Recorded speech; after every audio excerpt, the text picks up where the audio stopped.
हाँ, बिल्कुल ठीक कहा। चिकनी चबेली, है ना? दरअसल बात ऐसी है कि हमारा फिल्म उद्योग वर्षों से इन लोक संगीतों के धुनों को चुराता आया। उनका बस एक ही मकसद, इन धुनों को कमोडिफाई करना। उनके शब्द के महत्व से इनका कोई लेना देना नहीं। लेकिन लावनी, पोवाड़ा, अभंग महाराष्ट्र के संस्कृति का भाग रहे और वर्षों से ये सामाजिक जागृति फैलाने का काम करते। उदाहरण के तौर पर चलिए एक पोवाड़ा सुनते हैं।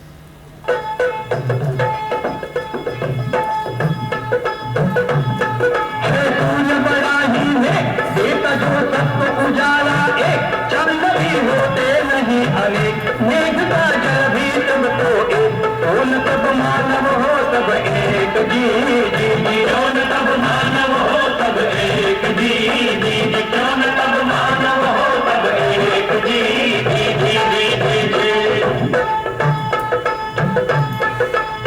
मनुष्य है ईश्वर का वरदान, सभी को दिया एक समान, खोखली ब्राह्मणपन की जान, झूठ है छुआ छूत की बात, कहे ज्योति बात सच को पहचान, जी जी जी कहे ज्योति बात सच को पहचान, जी जी जी कहे ज्योति बात सच को पहचान, जी जी जी जी जी।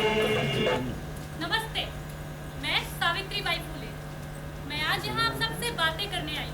वैसे तो मेरी भाषा हिंदी नहीं, शायद ठीक से हिंदी में बात भी ना कर सकूं, लेकिन फिर भी आप सबसे जी भर के बातें करने को जी चाहता है। हमारा जमाना तो बीत गया, लेकिन लगता है कि आप लोग आज भी उसी पुराने जमाने में जी रहे हैं। अब महाराष्ट्र की ही बात ले लो। खैलाल करीब 7 साल पहले एक दलित महिला और उसकी बेटी के साथ लगातार 2 बार बलात्कार किया। उसके बाद उस औरत, उसकी बेटी और दोनों बेटों को काट कर नालों में फेंक दिया गया, जैसे वो इंसान ही ना हो। भले ही लोग आज उस भूत माँ के परिवार को भूल गए हो, लेकिन आज भी इस देश में हर दिन 2 दलितों को जान से मार डाला जाता है। नहीं, दिल्ली से 100 किलोमीटर दूर पर जिंद में तो शिक्षित दलित युवतियों को बलात्कार करके सिर्फ इसलिए जला दिया गया ताकि वे पढ़ लिखकर किसी ऊंचे पद पर ना बैठ जाएं। और लक्ष्मणपुर बातें जानते हैं वहाँ क्या हुआ?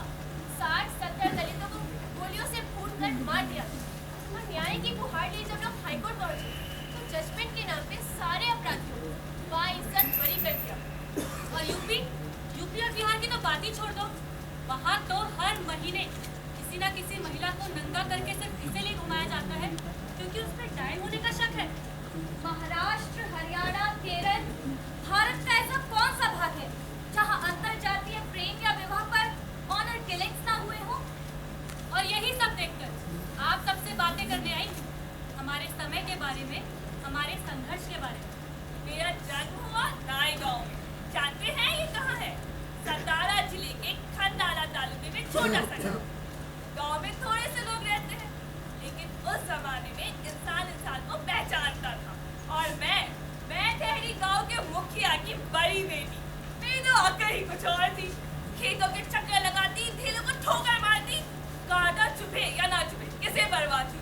चेहरे पे बाल बिखराए किसी घुमाकर की तरह गांव भर में दौड़ा करती थी। जब मैं 4 साल की हुई तो आई ने कहा, सावित्री रोटी बनाना सीख, अब तू बड़ी हो गई है, दिन भर यहाँ से वहाँ घूमना कुछ काम नहीं है तेरे पास। लेकिन मेरा मन तो आटे में पानी मिलाने की बजाय मिट्टी में पानी मिलाने में लगता था। आई मुझ पर दिन भर खींचती रहती और जो उसके हाथ में आता वो लेकर मेरे पीछे दौड़ पड़ती। मुँह जली, अब तेरी शादी जो करनी है। और मैं पटर गश्ती में मस्त दादा के पीछे जाके छुप जाती। इमली के पेड़ पे चढ़ना हो या जामुन के पेड़ पे, हर काम में आगे। और एक बार पता है क्या हुआ? एक बार तो मैं जामुन की डाल में चढ़ी और डाल ही चटक गई। मैं डाल पे लटकी रही और मेरे घाघरे से तो जामुन गिरते रहे।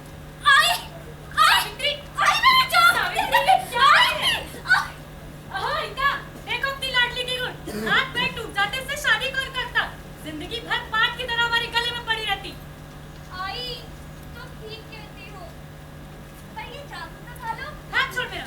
मैंने कहा और बस उड़ गई। पर तब दादा भी सोच में पड़ गए कि इस लड़की की शादी तय कर देनी चाहिए। उन्होंने पुणे के गोवे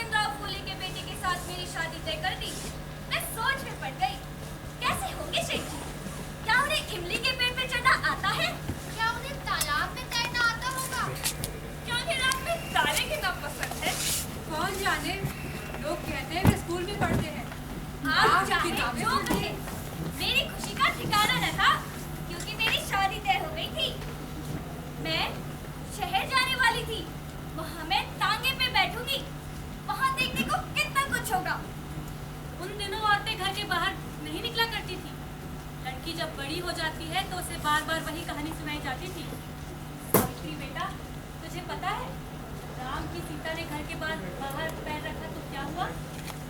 रावण ने उसका अपहरण कर दिया। इसीलिए मैं कहती हूँ कि लड़की को घर के अंदर ही रहना चाहिए।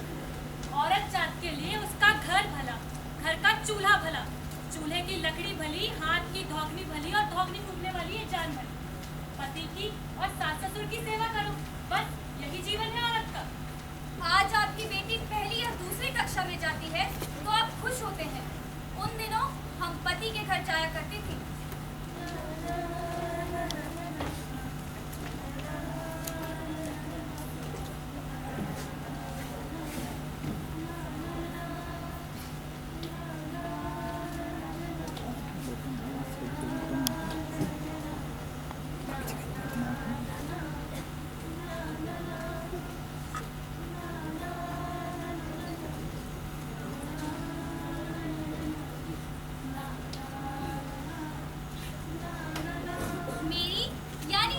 शादी में बहुत भीड़ इकट्ठा हुई थी। मेरा घाघरा उतरवाकर किसी पिचूका की तरह मुझे साड़ी पहना दी गई, पर मेरे चेहरे के हाव भाव बता रहे थे कि जाने मैं कहाँ की शहजादी हूँ। सिर पर सेहरा और फूलों की लड़ियों के नीचे छिपे दूसरे पिचूके, यानी अपने पति पर मैं चोरी से नजर डालना चाहती हूँ और हंसना चाहती हूँ। वह बहुत चतुर, आ जाने क्या क्या समझे जाते हैं, लेकिन अभी तो वो बिल्कुल ही नमूना लग रहे थे। और मैं भी कोई बहुत सुंदर नहीं लग रही थी। तभी एक कीड़ा मेरी साड़ी में घुसा और मैं जोर से चिल्लाई, मुझे कुछ काट रहा है। क्या कर रही हो?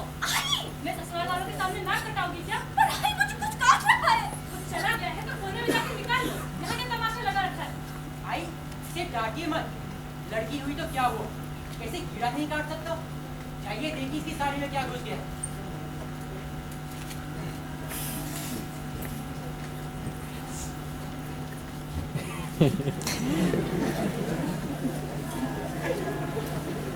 मैं कमरे में पहुंची, साड़ी मेरे पीछे पीछे खिसक रही थी। कीड़ा निकाल दिया गया। शेख जी की बातें सुनकर मेरा मन खेल उठा। मेरे पति, मेरे परमेश्वर।